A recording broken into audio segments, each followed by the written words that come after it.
What would you do if your own future packages started arriving at work before you even ordered them? I should have known something was wrong when they assigned me to Zone G13 on my second week. Nobody gets sent to the sublevel that fast, not unless management wants you gone or quiet or both. But I needed this job more than I needed answers, so I kept my mouth shut and took the assignment. My name is Sienna Martinez, and I work the overnight shift at the largest Amazon fulfillment center in the state. 1 million square feet of concrete and steel and conveyor belts that never stop moving. Most people think these places are just giant storage boxes, but they are alive in a way that is hard to explain. The lights hum at a frequency that gets into your teeth. The scanners beep in patterns that almost sound like Morse code. And at night, when it is just you and the machines, you start to realize how small you are in comparison. I came here from Mexico 2 years ago on a work visa, the kind that ties your legal status to your employment like an invisible leash. My supervisor knew it too. That is why when I asked about the discrepancies in the inventory logs, why certain items showed as returned but never showed as sold, he smiled that thin smile and told me I would be transitioning to overnight inventory specialist in Zone G13.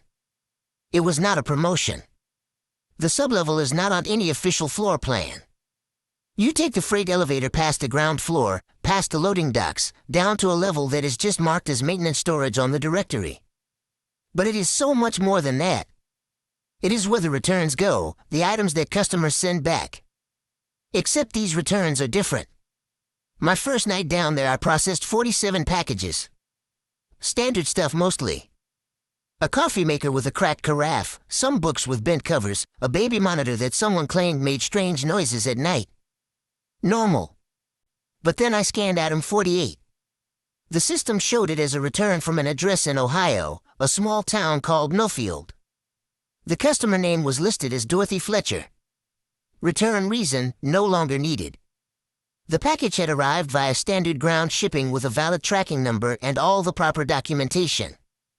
I opened it per protocol. Inside was a wedding dress, yellowed with age, with brown stains across the bodice that I tried not to think about too hard. The strange thing was the smell. Not mothballs or mildew like you would expect from old fabric. It smelled like copper and cold dirt, like something that had been buried and then dug up again.